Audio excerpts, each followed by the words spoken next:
The other health announcement today, Anne Ruston to become the health minister. If you win the upcoming election, Senator Hume, and you're one of the favourites to enter cabinet, have you had any indications that that's in line?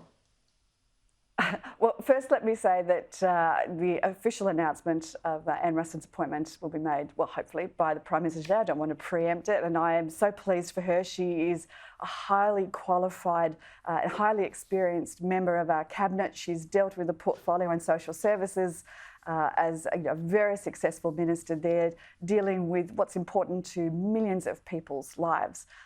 So I think she will be a terrific appointment to the health portfolio, which is so important at a time like this, where we're still in the midst of a global pandemic. It's really important to know that there are steady hands at the wheel of such an important portfolio. And any indications to you that you might be getting a promotion too if you win? Thank you very much, Kieran. That's very flattering indeed. I'm a Treasury Minister and very proud to be one, and there is an awful lot still of work to do still in my portfolio, and I serve at the pleasure of the Prime Minister.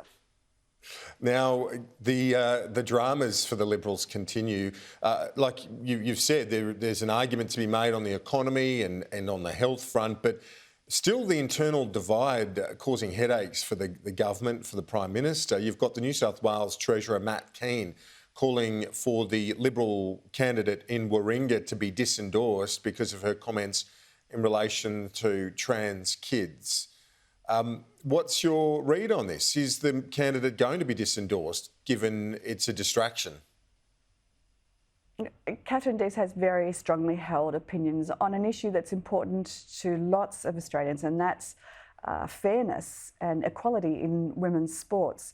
The language she used was inappropriate. She said it was inappropriate, and she has withdrawn those comments. And I think that is entirely the right decision to make.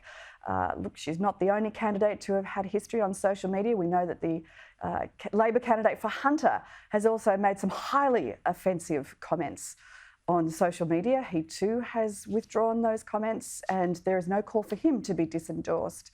So I think what's good for the goose is good for the gander here. Catherine Deves is going to be an excellent candidate for Warringah.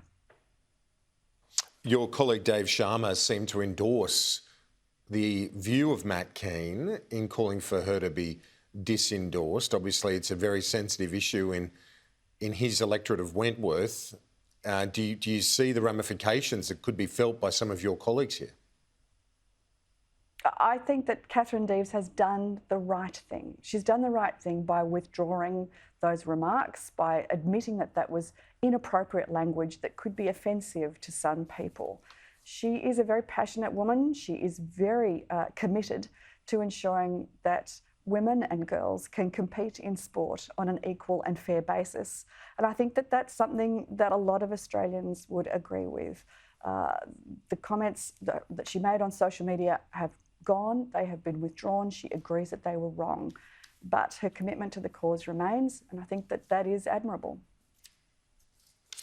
On a few other matters, the Prime Minister appears to be setting up another battle on industrial relations before this vote on May 21. But can people take it seriously, given, again, the government put forward reforms, they were knocked back in the Parliament and they weren't achieved? Is it just hot air here?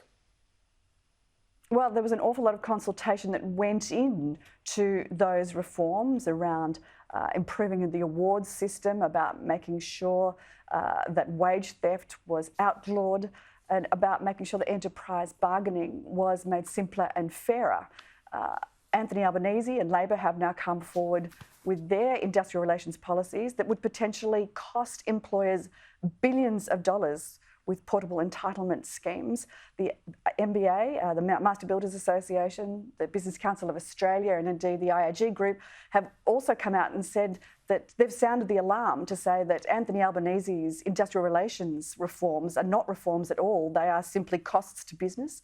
They would push up the price of houses, of construction. They would increase the cost of employing new people. They are essentially another tax on employment. So I think that questions need to be asked now about the industrial relations reforms, so-called reforms, that Labor are putting forward. Our reforms, our industrial relations reforms are clear. They have been for a long period of time, and they're important reforms to be made. But they wouldn't be a cost to business. They wouldn't be a cost to employers, and they wouldn't be a cost to people that are buying houses. The Labor Party says it's simply going to consult on that it's not locked into any portability of entitlements at this point. But let's wrap up, if we can, on this debate coming up on Wednesday, the first debate of the campaign, the Sky News Courier Mail People's Forum. A crucial moment for both leaders, for the Prime Minister to maintain this momentum he's got with a victory in this first debate, if he can achieve that, Jane Hume. Well, debates are always a test, but I think this is where Scott Morrison as Prime Minister has always performed well. In the past, he has a fantastic legacy to put forward, a history that's saved the economy, that's saved thousands of jobs throughout a period of time where we've had a global pandemic, bushfires, floods, a war in Europe, changing geopolitical landscape, and yet the economy is now stronger than it has ever been. That we have a growth trajectory that is something that is the envy of the OECD nations in the developed world. We have unemployment that's lower than it's been in nearly 50 years, and we have maintained a AAA credit rating. One of only 9 countries to do so. But most importantly, we have a plan for a stronger economy and a stronger future. So there's an awful lot to talk about. I'm sure Scott Morrison will perform brilliantly on Wednesday night.